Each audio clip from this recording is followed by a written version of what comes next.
Frank told him that you should learn to accept your imperfect self, then use the perfect vision to accommodate the imperfections of others. His wife would fart when she was nervous and often wake herself up in the middle of the night. George burst out laughing. It was the first time in a long time that he laughed so happily. Frank went on to say to George, "It is these small faults that have become the evidence that the two have been close friends. Only by learning to accept each other's imperfections can you truly enter each other's world." Frank's words benefited him a lot, so he came to the girl and planned to ask her out to play.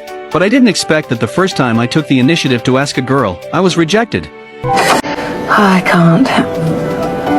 Alright. George came to the girls' dormitory and stared straight at each other.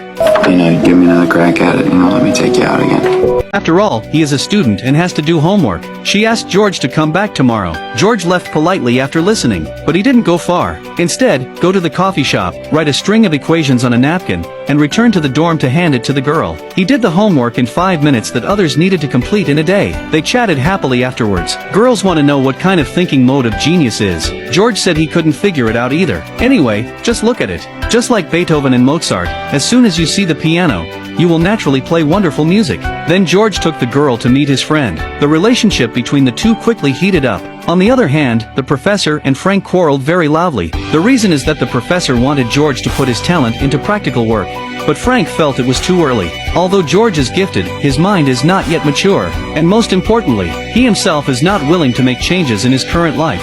George and his girlfriend had a sweet time, but soon after his girlfriend wanted to study. She was moving to California to live, and he hoped that George would go with him. But George didn't want to. He said that there are his good friends here, and his mathematical talent is not easy to be recognized. In a new environment, everything becomes unknown again. The two had a big fight because of this, and George even proposed to break up directly. A few days later, the girl left the city.